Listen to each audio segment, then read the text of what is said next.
რატომ ხართ არაბული 6 მილიარდის ინვესტიციის წინააღმდეგ? ჯერ ერთი ამ ხელშეკრულებაზე ინვესტიციას აწერენ, ეს ისეთივე ინვესტიცია მეგობრებო, რაღაც ჭიათურაში რომ ინვესტორები არიან ჩამოსულები და აქაურ წიაღისეულს და რა ქვია, დიდ ქარხნებს რომ ინვესტორები რომ ფლობენ ასე შემდგო. ეს ისეთივე ზღაპარი არანაირი ინვესტიციები არ ხდება. ქართველი ხალხი ამ ინვესტიციებით ერთ კაპექსას ვერ მიიღებს. მიწები გაიყიდა და ვიღაცები უცნების გამპრავებლები ამბობენ რომ ქალაქებს არ ააშენებენ, აბა რა თუნდაც ეს მიწები. სიმინდი უნდა დათესონ თუ ხორბალო მოიყვანოს არაბენ მაგ. რა თუნდაც მიწები, როგორ ფიქრობთ? ზღვისპირზე და თბილისის თავზე, ხო? რა თუნდაც. ქალაქებსაც ააშენებენ, შენობებსაც და დადგამენ და იქ არ გაუჭირდებათ ამ პროექტები. სუნიტი ძირითადად სუნიტებს რატო უსვამ ხალხს მომრავლებულია საქართველოს თბილისის სავსეა ახალგაზრდა მუსულმანებით, რომლებიც შემოსულები არიან ქვეყანაში და თქვენ მოგეხსენებათ, რომ თურქეთის ინტერესი არის დიდი თურანის აღდგენა. ეს არის დიდი თურა შედიოდა სირიაც, ეგვიპტემდე გადიოდა ოსმალეთის იმპერია, კავკასია, ჩრდილოეთ კავკასია და მერე გადიოდა იქით ყაზახეთს, აზერბაიჯანი და ყაზახეთი. მისი აღდგენის ამბიცია გააჩნია ოსმალეთს, ანუ თურქეთს. როდესაც შიგნით ჯები აქვს ეს ყურადღება, შიგნი არეულობა არის, გამოსვლები აქვს და შიგაური არეულობების დაწყნარება და ძალაუფლების გამტკიცება ხდება გარე ომით.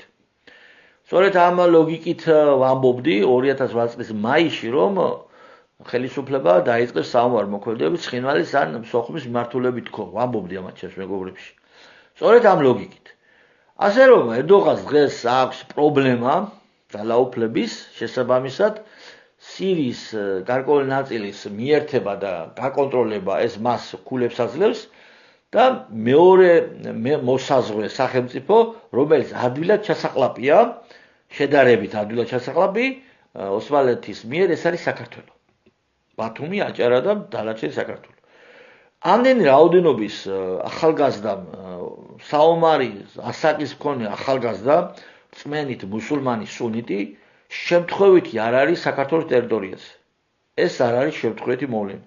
როგორც კი მიეცემა საშუალება თურქეთს, ეგრევე აქ ერთ ღამეში მოხდება ძალაუფლების დაკავება, როგორც მოხდა ორ დღეში მთელი სირიის დაკავება პრო-თურქული ძალების მიერ. რა თქმა უნდა, თურქეთის მხარდაჭერით მოხდა. აქაც იგივე მოხდება. აქ სავსე არის ამ ხალხით და რა ვიცი.